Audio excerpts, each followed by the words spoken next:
Good evening, ladies and gentlemen. Welcome back to the Front Office Report. I'm here with my boy Omar, and we are going to do a little roundup of some of the confirmed transfer deals that we've had so far this summer, as well as a few sort of rumours that have been floating around for some of the bigger clubs, mainly in the Premier League.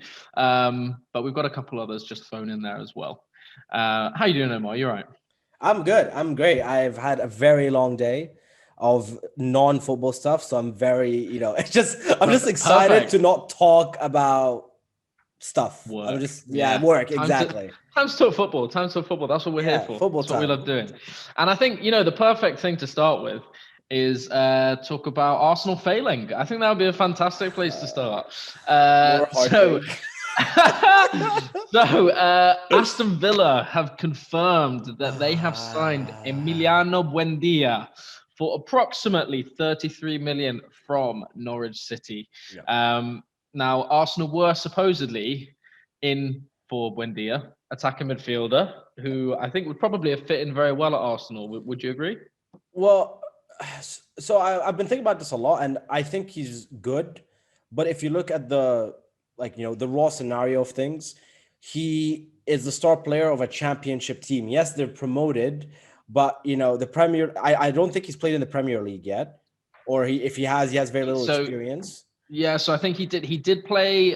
So Norwich were relegated last season. The season before, he did play in the Premier League, so he has some experience. But yeah, he's not massively Premier League experience. Not massive, or even top league kind of player.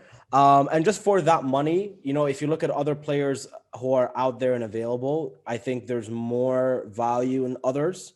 I know we're linked with Fekir, who I'm personally against, just because I know he's injury prone and he's had an okay time at Real Besiktas recently.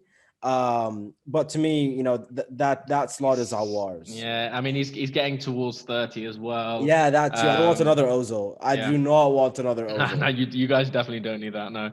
I mean, Buendia did have a fantastic season for Norwich. Obviously, they won the championship. Yeah. 15 goals, 16 assists is a good record. But I understand what you're saying. The championship level is a difficult league, but of course, it's not quite Premier League, especially for a team like Arsenal that should be aiming for European competition, etc. It's a difficult one. I mean, would you agree that sort of that creativity, is that something that Arsenal are lacking in more, or do you see other areas? 100%. 100%. I mean, I do think we need to replace the Odegaard gap, since he's going back, and I don't think he's going to come back to Arsenal. If he is, it's probably going to be another loan. Doesn't know. But even then, to me, my number one pick is still like Awar. I think he is exactly the sort of creative, dynamic player that we need. And by no means the same kind of quality or scale, but he would fit kind of the David Silva role that City had. So, not the most defensively gifted, but has a good work rate, very creative. If needed, can play box to box, just defending a bit, pushing the ball forward. And I think the hype that he had last summer has died down a bit because he didn't have the greatest of seasons with Lyon. But I still think as a quality, the type of quality that he offers is still super valuable. So to me, I'm kind of happy we didn't go for Buendia, and it sucks a bit because that's the second Argentinian now that Arsenal wanted to keep, and he was taken by Aston Villa, obviously referring to Martinez. Yeah. But I'm not going to lose sleep over that deal failing. But I think the overall issue here is that Arsenal just don't have the pull factor that they used to. Yeah. When I was having a little look into Buendia, etc., one of the other stories I came across is another struggle that Arsenal have been having. I'm not sure if you've seen about this. There was a centre back from Stoke City called Nathan Collins, who apparently Arsenal are interested in, but looks like Burnley are going to be pipping Arsenal to that signing as well. So I think that's the problem, is that Arsenal, with the lack of European football, a perceived lack of direction at the minute. I think that's probably the bigger thing. I mean, like, Burnley isn't exactly swimming in the realms of Europa or Champions League. But I think, it's that fear of uncertainty regarding where that club is heading. But I mean, all the news with center back stuff, I am very skeptic about. Like even for a while, we've been also linked with Ben White, who again, good player, but like I don't understand the need. We have Mavropanos, who's done very well in Germany, coming back from loan. Obviously, we have big man Saliba coming back from a phenomenal season in Nice, where he actually was, I think he was voted on Team of the Year of La Liga. If I'm not mistaken, or like in Young Team of the Year, something. Yeah, sorry, Liga. Oh yeah, sorry. Yeah. So had a fantastic season. So to me, why would you have so many issues in your team? You have enough depth in center back where you can be fine. So that's not the end of the world, hopefully. Yeah. I mean, and no disrespect to Nathan Collins. Yeah, hopefully. But yeah, no disrespect to Nathan Collins, but the 5 million we would pay for you, I'd rather we save that as wages for Awar or Bissouma or whoever need more. Yeah, no, I can understand that. So let's see if actually, as a resident Liverpool fan, we're currently linked with Coutinho yet again. I mean, he's for 17 million. That I think we've been linked with him again as well. Yeah. I think Barca just want to get rid of him. There's a little part of me inside my heart that thinks, I'll bring Phil home. Just bring him home. but would you say you guys need him though? Like, is he the adequate replacement for Gini? I'm sure we're going to talk about later, but do you think he is an adequate replacement for him? No, in short. They're very different players. Exactly. I don't think Coutinho is the player that he was when he was sort of at his height with us. I think it'd be like a nostalgic signing more than anything else, out of hope that maybe Klopp could sort of bring that player back to us. I mean, I still remember I was devastated when he left, absolutely devastated. So there's part of me that thinks maybe it'll work. But yeah, I don't think he should be our top priority. We will come back to Gini though. We will come back to Gini. But with Coutinho, you could argue his sale was the reason you guys won the Champions League. I mean, it was that sum that made you get so many of the kind of the fundamental pillars of your team now that made you win. So. Oh yeah, I mean, if we don't sell Coutinho, we don't sign Van Dijk, we don't sign Alisson. Salah, you're right. Salah, we don't sign. So Salah, we don't sign him either. So I think he's probably the main reason we win all the trophies we've won in the last few years. So in that sense, cheers, Phil.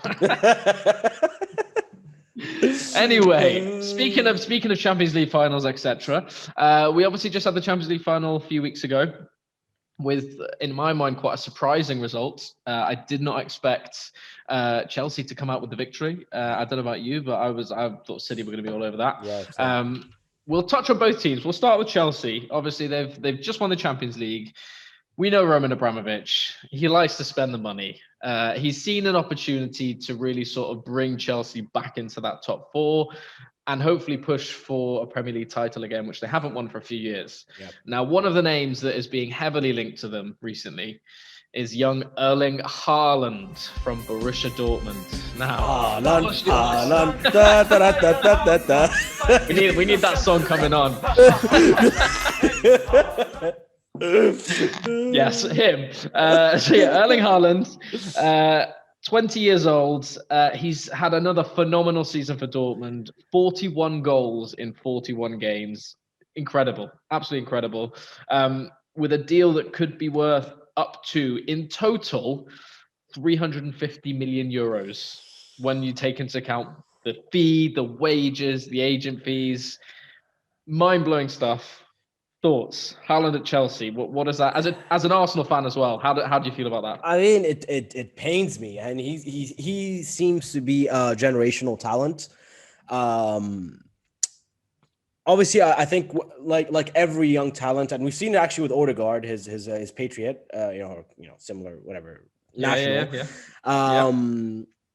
When you have such a big hype around you at such a young age, it's a lot of pressure, and we've seen so many wonder kids throughout the past generations fail. You look at Edu. Remember when Edu came on the scene? Everyone was like, "This guy is gonna be the next like Messiah." What about Federico Makeda for United? He scored that one goal. Everyone lost their minds. Yeah, just like this guy is it, and now doesn't do much. So I mean, look, I think he's very talented. Is he worth the money? Is he worth a lot of money? Yes. Is he worth that money? No. because like that to me is like prime Messi money. Like that's the money you would pay for Yeah. prime Messi. And is he prime Messi? I don't think so. It's I mean, also guess, it's just like so many of the clauses. It's like you give 20 million euros to his dad. Like that's apparently a clause.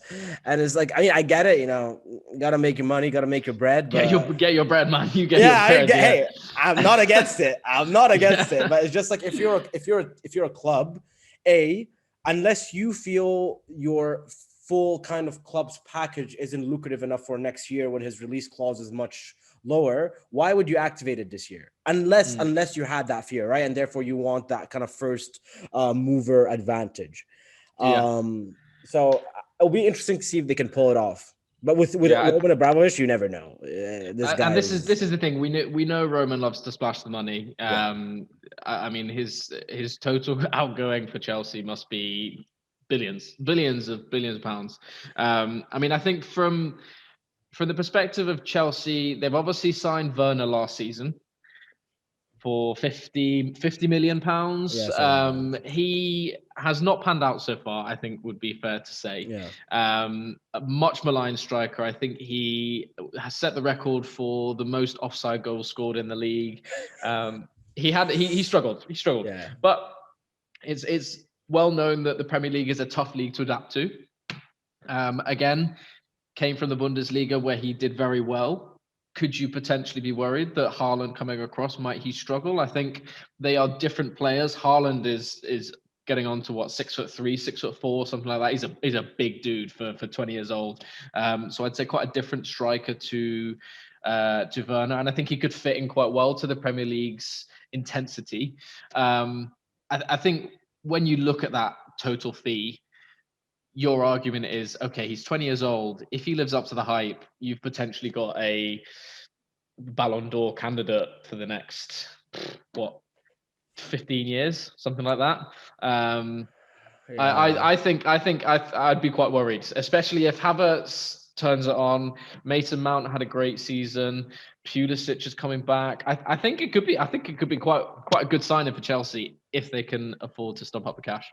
Yeah, I mean, but I also think, Haaland as a player himself, I don't know if he would want to go to the Premier League. I mean, I personally feel if you're an elite player, your best bet would probably actually go to Real Madrid and Barcelona early in your career, because that way, if it doesn't pan out, like even if it doesn't pan out in one of those two teams, your reputation as a player doesn't get hurt that much. But for some reason, for like Robin, right, didn't pan out in Real Madrid, still had a wonderful career. His reputation and his legacy is still very strong. Yeah. But I feel if you go to the Premier League and it doesn't pan out, for some reason, your reputation really gets hurt very quickly. Yeah. And so that's also another thing, and I think that's part of the reason why I feel a lot of players have tried to avoid the Premier League, actually, just because it's a very slippery slope downhill if it doesn't pan out. Yeah, it's a tough choice to make. And I'm sure Barca and Real Madrid will not just be letting him go to Chelsea. They'll be keeping an eye on him, even though their finances are in total ruin. They will be keeping an eye on that. They'll find a way to spend the money. Well, I have a question for you. You're Real Madrid. Yes. You have a limited budget. You go for Mbappe or you go for Haaland? No, that's a tough question. If I think about for Liverpool, there has been the link with Mbappe. I would love Mbappe. I think maybe Mbappe. I think Mbappe. Because of the caliber of player that he is, or because you feel he is what Liverpool need more? I think a bit of both. I mean, I think also Mbappe has done it on an international stage. He's a World Cup winner. He's done it in the Champions League, which Haaland has started to do, but he's obviously a little bit behind. I think he's just a bit more proven. And it's difficult to say. Obviously, we haven't seen much of Haaland yet. The trajectory that I see Mbappe having, I think he could very well be the next Messi. Which I think Haaland, I'm still not sure about yet. So I think I would go Mbappe. Well, who would you take? I would actually go the opposite. I would go Haaland. I think with Mbappe, he, again, not taking any credit away from him, he is phenomenal. But you look at how he plays, he's very just like take the ball, run, right? And he kind of reminds me of less experienced Ronaldo, where he's just using his physical prowess to kind of get away from defenders and not use his brain, not use his position. His positioning is actually really bad. If you actually watch him play, you're like, what are you doing, Mbappe? But he gets away with it because he's just blistering. But like Haaland, technically so strong. You see some of the goals he scored, you're like, how can a 6'3" lanky, like Danish dude, Norwegian dude, like be able to do that? And he's putting it like top bins with his left foot, right foot. Yeah, he's just good. Very complete, That's true. That's true. Yeah, he is the complete striker. Yeah. I mean, let's be honest. You take either of them. If you go with them, you take either. You're not going to say no. Sorry, Aubameyang. If someone told me you have to go for Haaland or Mbappe, you're gone first. You're packing his bags and ordering a taxi. Yeah, for sure. First class out of Emirates. Just while we're on Chelsea, actually, there's another rumored transfer that they've been linked with for Hakimi, right wing back from Inter Milan, which I think brings up another interesting question. Obviously, over the summer, sort of leading up to the England squad release, the big debate was about the right backs. Reece James, Trent, Trippier, blah, blah, blah. Reece James has just had a fantastic season. I find it a little bit puzzling why Chelsea would be looking at another right back / right wing back. What are your thoughts on that? I'm in full agreement. I mean, you have Azpilicueta and Reece James for that right wing back depth. To me, my biggest, if I was Tuchel or the Chelsea team, obviously you try to find a striker, and then you just add depth across all the positions apart from right back. You need an understudy for Chilwell because Alonso's getting old now. You have Thiago Silva and Rudiger in the center as center backs with Kurt Zouma as the third, and Christensen, who is very inconsistent. I don't think their centre backs are that strong. Yeah, and I mean, even then, Thiago Silva, I think he's getting a 1-year extension with potentially another one. But is he 30, 35, 36? Yeah, he's 35. He's old. Like, he's getting old. So to me, their priority is creating that contact with Haaland, getting a better left back understudy, and just selling Alonso. I think he has been a very good player for them, but I think his time is coming to an end, and increasing that depth in center back. That to me, I think, and probably selling Kepa, who's still on their wage. Kepa needs to go. The only other thing that I could potentially see happening is Tuchel quite likes the three at the back. Reece James has played some of his time this season since Tuchel has arrived as the right centre back of those three. Potentially, if you play Reece James at right centre back and Hakimi at right wing back, I mean, that could be a very interesting combination, especially if you then have the overlap of Reece James going past Hakimi. That I could see is quite interesting. But for the fee, I mean, they're looking at apparently 43 million plus potentially Emerson, or even offering rumored Kovacic or a Tammy Abraham. I think that's quite a lot for another right wing back that you potentially already have. Again, I feel that would be spent wiser in other areas of their team. Yeah, but I mean, the thing with Chelsea is they have so many good players, but like that are just there kind of on the fringes. Like, as I said, Kovacic, really good player, could probably make a lot of teams better, but does he fit their team? Can he get into? He's barely played under Tuchel as well. Yeah, exactly. So he's probably gone. Tammy Abraham, if you have Giroud, I think they just extended his contract. You have Werner. You have even other young talent that you can fit in as well. Like I know Callum Hudson-Odoi can play up front as well. Pulisic can play up front as well. Havertz can play up front as well. Like, why would Tammy Abraham is probably on his way out too, and I think he's very underrated, to be fair. I remember reading his statistics, and one of his goals to games ratio is actually for under 23 players. It's one of the top in all leagues. He was Chelsea's top scorer this year. Wow. And he barely played.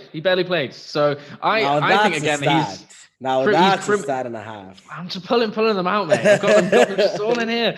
I agree. I think he's really underrated. I would 100% have him at Liverpool. And I think he's another one that's on the list, has been unhappy with his playing time, which I can sort of understand from his perspective.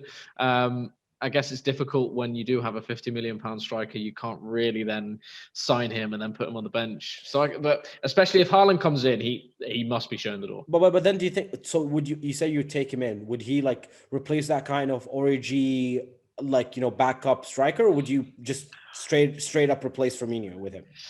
I mean, I think Origi is. As much as I love the guy, he's a cult hero of Liverpool. He's scored some crucial goals.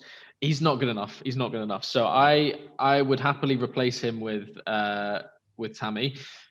You could make the argument you play Tammy up top, Salah, Mane, Bobby in behind. That's a pretty good front for that. Can Bobby play as the 9?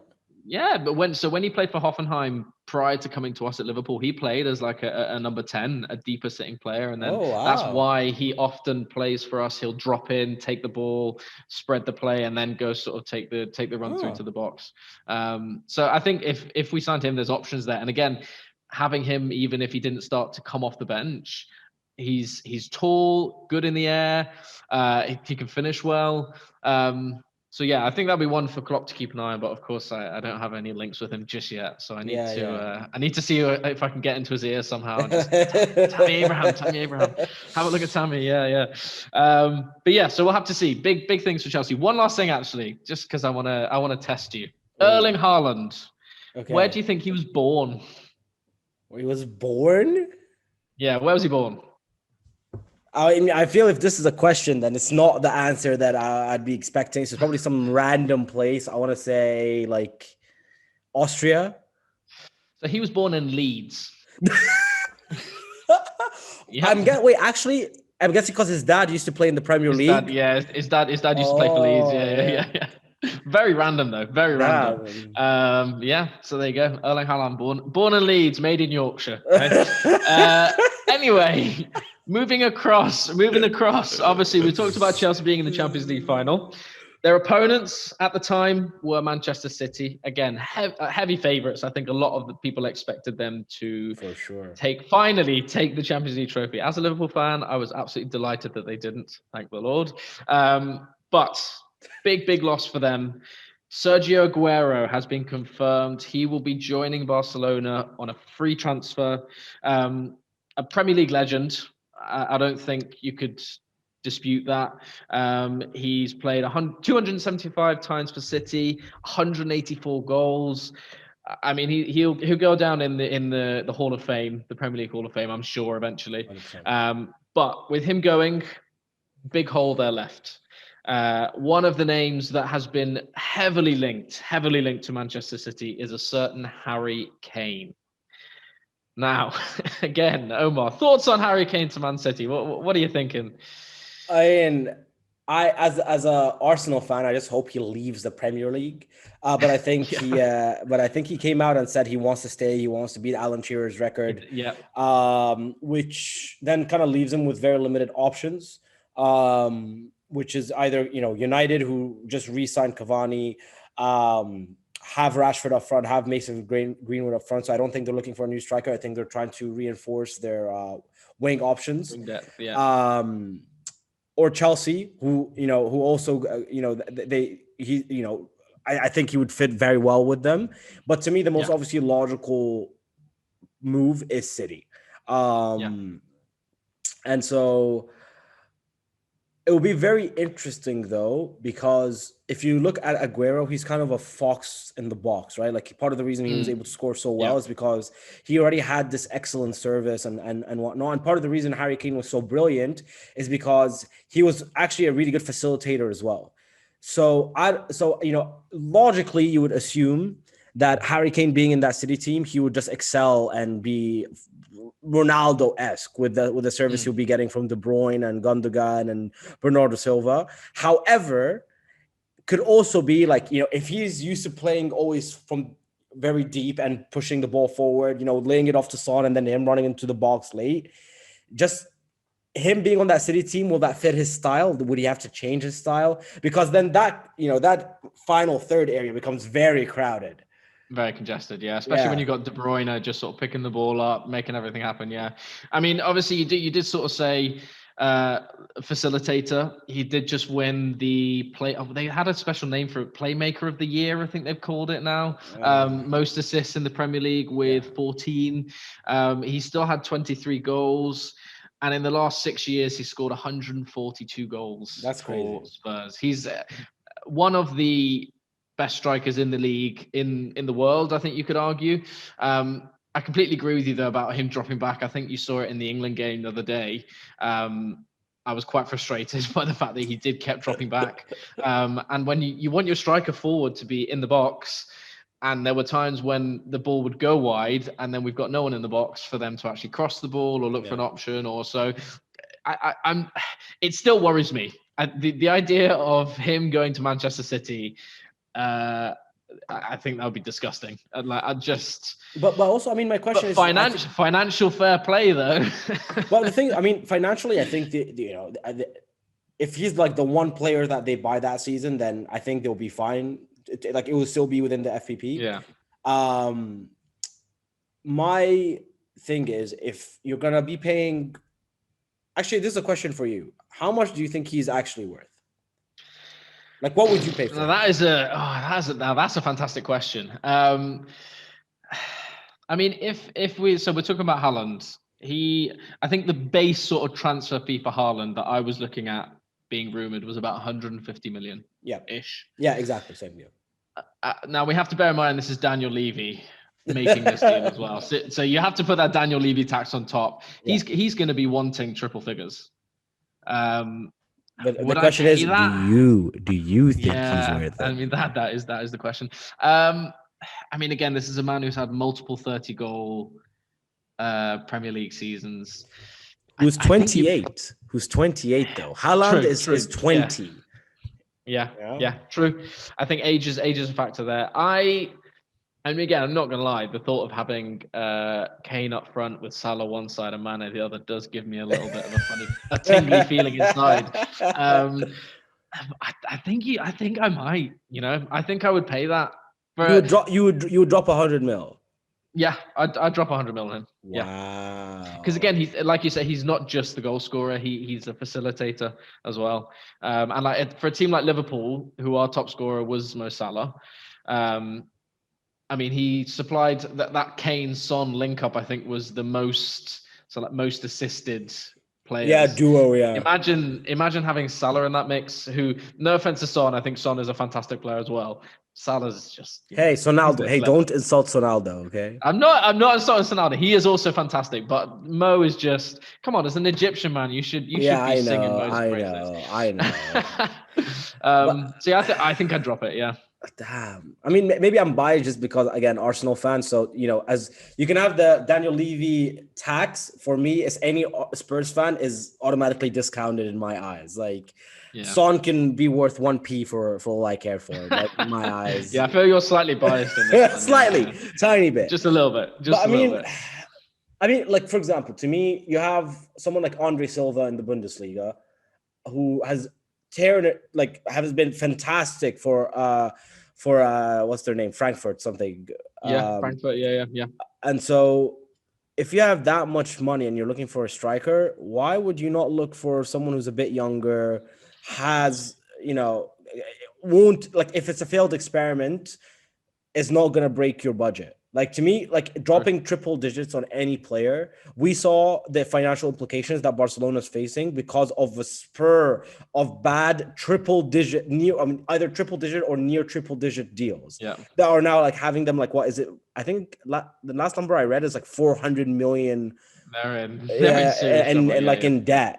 And like, because they bought like the paperweight of Dembele, the useless Griezmann, who again, great player in his own right, but just doesn't fit. I forgot about him. He was like 140 million as well, wasn't he? Yeah.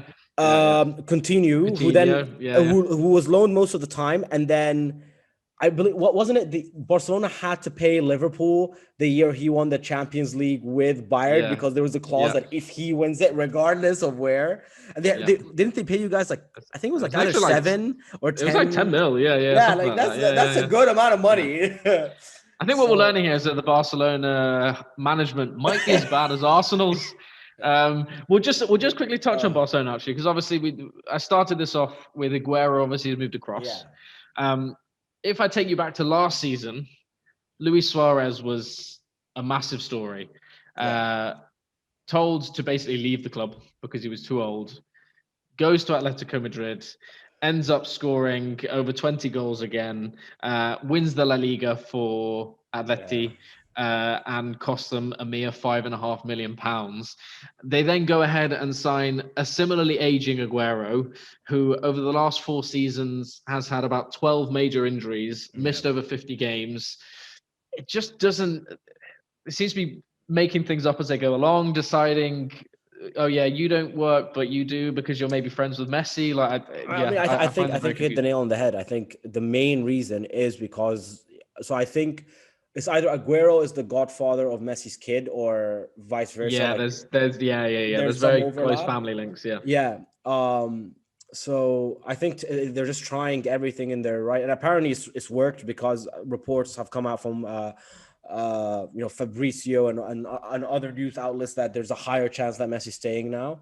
And I think that's literally their only reason. But I mean, even then, like they're spending all the limited money they have right now on Messi's contract, which is fully understandable. Every team should be doing that. It is Messi, yeah. However, you then need to also be much more proactive in selling players. Like, I think they need to sell Dembele while he still has some value. And they're like, no, we're going to offer him a contract extension. Why? I have no idea. There is no logic behind that. Just sell him. There just doesn't seem to be any sort of long-term planning at Barcelona as well. If you look at their squad, it is an aging squad, and they've just added another aging star to it. So it just makes you think, how do they expect, or what do they expect for the next 3 or 4 seasons? You can't just have Messi dragging you to game wins. I mean, he's getting on himself, 34, 35 now? Yes, I mean, personally, I still think he's the best player in the world, but eventually, man's gonna get tired, man. You look at LeBron over in the Lakers; they get tired eventually. So I think they're in a precarious position, Barcelona. I think they need to be careful. But let's see. Just to finish off with Kane, at the minute, the odds of him moving, it's actually the favorite at the minute is for him to stay at Tottenham, which I think is unlikely, but let's see. Next, Manchester City 11-8, then United 4-1, and then Chelsea 7-1. So if he moves, it looks as though it's probably going to be City, but I don't think United are necessarily out of it. And again, if let's say Chelsea do get knocked back by Haaland and they can't get that deal done, I mean, Kane would be a pretty good second option, I would say. Well, I mean, if you're Kane, what would Daniel Levy, whatever or however you want to pronounce it, what would he need to tell you for you to stay? Would it be, we're going to invest 100 million, you're going to have direct influence on the type of player we get? Because it's not like they haven't spent money. They spent 35 million on Steven Bergwijn, who before coming to, I know Spurs, he's been but before coming, he was tearing it up. Like, he is a very good player, which pains me to admit. Yeah, no, it's difficult because I don't feel as though Levy is the kind of guy that likes giving up any sort of power to his players. So I genuinely, I don't think there's anything they can do. I think Kane's probably made his mind up. I think the difficulty will be with, as I said, Levy actually agreeing to let it happen. And realistically, I'm assuming he's got a couple of years left on his contract. Levy's under no requirement to have to sell him. I guess the argument would be, surely if 100% he's not coming back, you sell the guy while he's still got good market value and you get something back for him instead of letting him leave for nothing in 2 or 3 years. But who knows? Let's see what happens. We'll move across from Manchester City rumor to across the other side of the city, the red half. Manchester United have been heavily linked to Jadon Sancho. We sort of touched on it earlier about them wanting to strengthen that wing depth. Fabrizio Romano has apparently reported that they have agreed personal terms, and now they're just waiting to sort out a fee. I think a first bid of £67 million was rejected by Dortmund. They're looking for another 10, 15 million. So what do you think about that? Sancho to United. Thoughts? Good signing for them? Yeah, I mean, I think Sancho can make any team better. He's an incredibly talented player, very skillful. I mean, he was always very highly regarded, right? When he left City, it was a big shock because it was supposed to be him and Foden that were the next kind of generation of players, kind of for Arsenal the equivalent of Emil Smith Rowe and Saka. So if Saka, for example, had left us, it would have been a massive upset. For me, though, United, what doesn't make sense is that they still have other areas of their team that I feel are much more critical to address. To me, I don't think they haven't addressed their center backs yet. I don't know. Maguire has been so inconsistent. I think he's a terrible captain. I can't believe they paid 85 million for him. Yeah, And they were all. I remember when we signed Van Dijk, they were all like, "Ha! You signed Van Dijk for 75 million? How stupid!" Yeah. I mean, hey, be thankful to United for making you guys look like geniuses. Yeah. And like they have a merry-go-round with who partners him. So sometimes it's Lindelof, sometimes it's Eric Bailly, who I think also got a contract extension this year earlier in the season. To me, it's like at least Liverpool have Van Dijk, who's kind of that rock. So regardless of who's the merry-go-round is, it works. But with United, if you have Harry Maguire as that rock, that's a very frail foundation. You have Luke Shaw, who I know this season was amazing, and I know they brought in Alex Telles to serve as competition, but it doesn't seem like Alex Telles is gonna work out that much. No. And someone of kind of that talent, I don't know how long he'll be happy just sitting on the bench watching Luke Shaw like play his minutes. Yeah.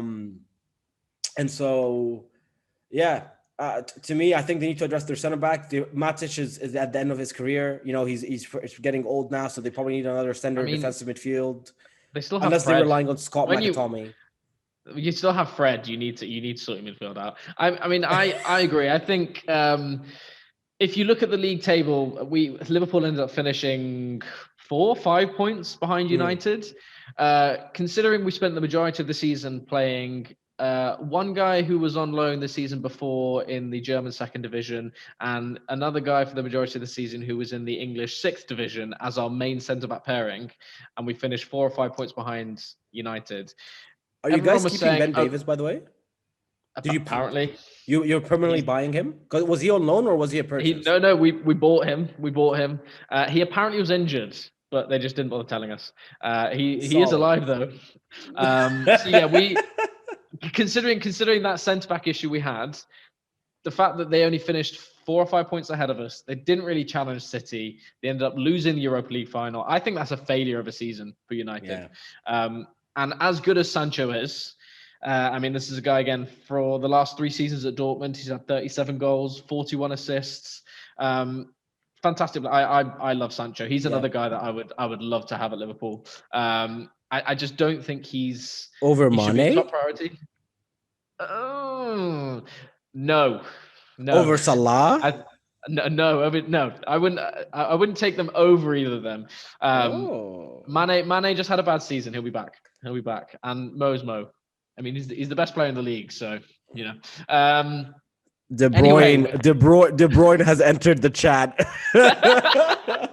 What did he say? Mo takes it. Well, that's a discussion for another day. Yeah, I just don't think that's really what United need to focus on. Yeah, I think their midfield is their main issue.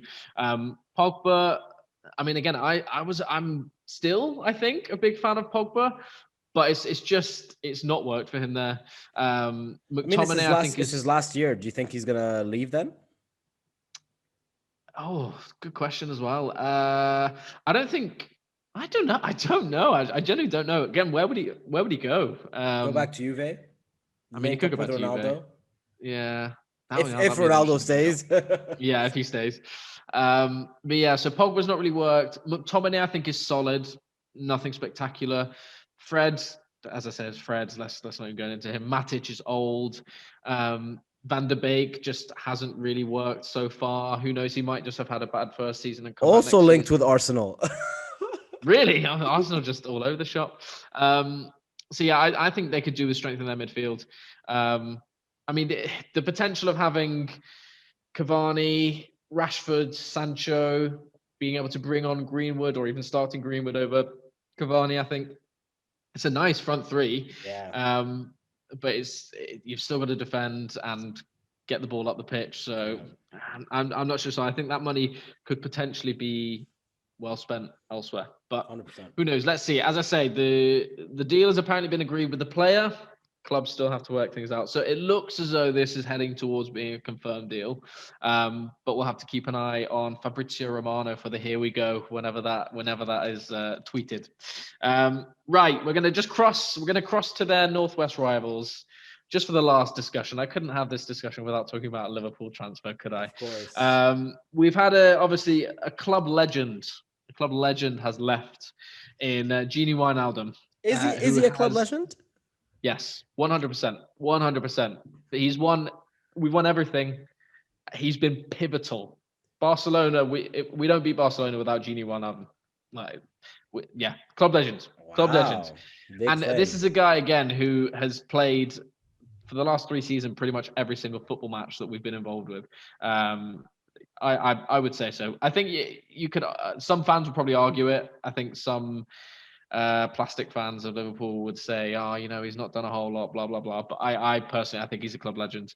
I still think this might be the right time for him to go from Liverpool. I agree. And he's getting old now. He's 30? 30, I think now. Yeah. And he was looking for that big payday. Talking about getting your bread earlier. Go get your bread. Which So he is definitely getting with PSG. He's going to be getting that bread. Yeah. So he has gone to PSG. Going to be signing on a free. This obviously leaves a bit of a hole in our midfield. We have been linked to a man called Florian Neuhaus from Borussia Mönchengladbach. He is a German. You really practice your German there. I can tell you practice in front of the mirror. Half an hour earlier than that. So this is a man that is not just under Liverpool's watchful eye. Rumored to be interested are also Bayern Munich. I mean, any German player of any sort of caliber, Bayern Munich are going to want to try and buy them. Real apparently also looking at them. I mean, I don't know how much you know about Neuhaus. I mean, what did you think about Gini leaving Liverpool? I mean, as you said, I think it was the right time. You guys got really good service from him. I think we bought him for 23 million. Wow. Where was he playing before? Newcastle. Oh, I forgot. So I forgot that. He got relegated with Newcastle. We bought him for 23 mil. Wow. And yeah, like five seasons of, again, like I said, he's played nearly every single match for us. Yeah. No, I mean, I think he added a specific level of kind of dynamic play that I feel was needed in your midfield. And especially because you guys don't play with an out-and-out creative player, quote unquote.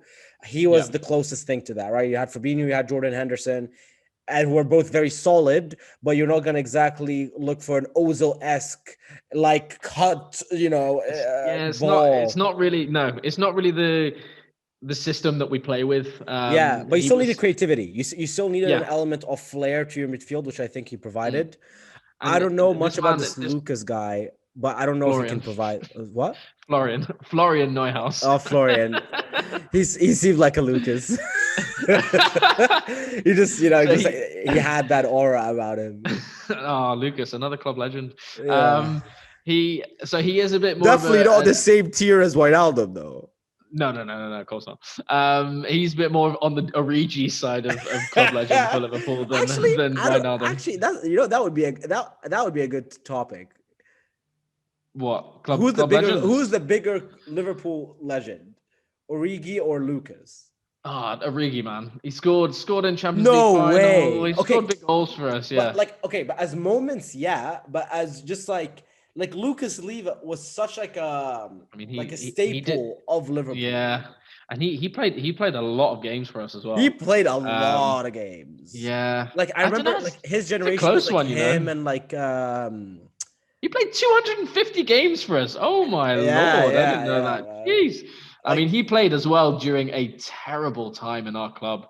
So the fact that he stuck around, It's close. It's close, to be fair. It's a difficult one because, I think, Origi has sort of the moments that are more important. But Lucas has a bit more of that longevity. You could argue.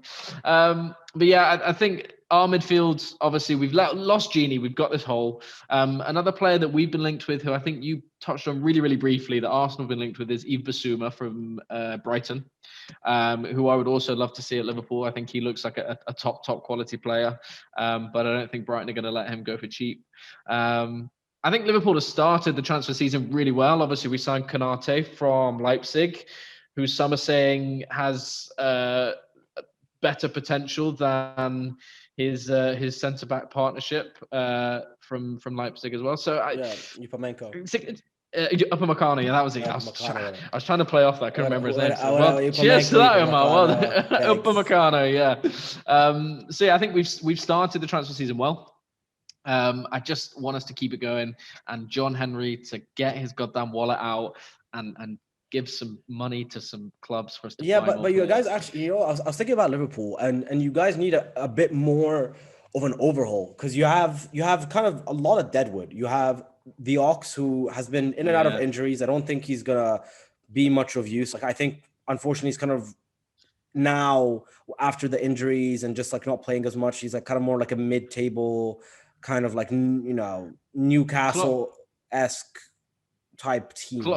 Klopp has said already that he's keeping Ox, and he's seeing him having a bigger role next season. Yeah. Wow. So he will be staying for definite.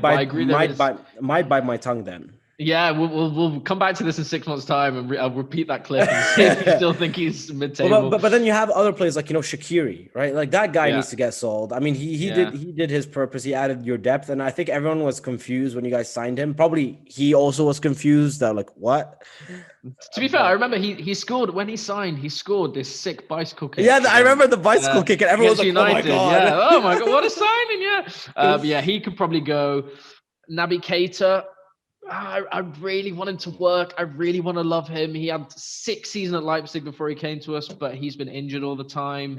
Yeah. James Milner's getting old now. Matip has been injured a lot. Origi, do we sell him? Yeah, I think there's some players that need to go this season. And from what I'm reading from a lot of sort of Liverpool linked journalists, we're not going to be signing until we sell.